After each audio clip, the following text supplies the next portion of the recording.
Harriet, what you, as a dean in the School of Education, where you have to prepare teachers, as you were saying, for being in many situations, what are the implications? What interests you about this, and what are the implications? So I'm going to address, first of all, what I think is good for kids, and then what I think is good for teachers that I see in jump math.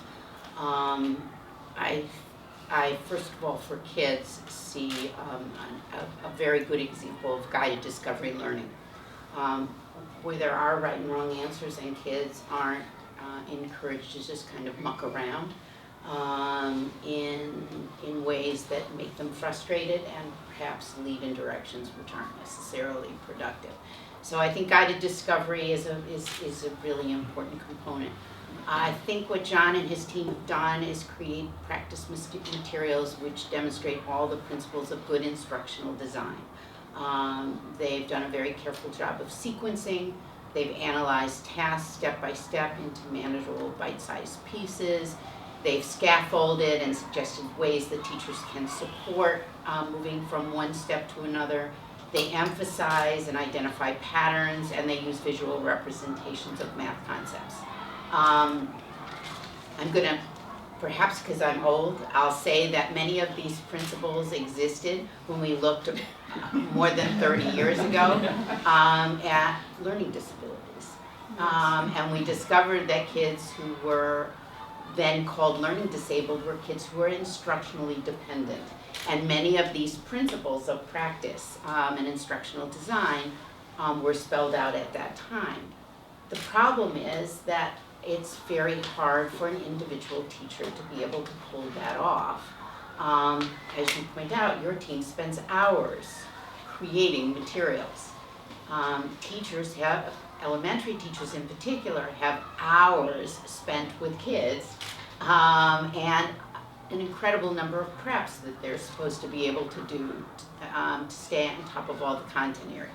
So I think they've got to thank you for that. I think you've also done a nice job of adding some what I consider newer thinking, the importance of formative assessment, where you really look at student work. You ask what is called in the field hinge point questions, so you know whether to go to point X or point Y based on kids' answers. And you provide kids with informative feedback, not just check marks, I hope, but also indicating to kids why they got that check mark.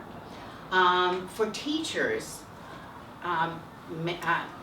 elementary teachers have historically been individuals who love kids and often love literature and may love reading and may or may not love math. So what you've done for teachers is created a way into pedagogical content knowledge, because it's really embarrassing for me to admit that I don't really understand borrowing, I don't really understand carrying, I don't really understand division of fractions. I can do it, but I don't really understand it. And yet, if I work with kids on these tasks, all of a sudden I get it now in a way that perhaps I didn't get it when I was in school. I think there's always the issue and debate around scripts and teacher autonomy.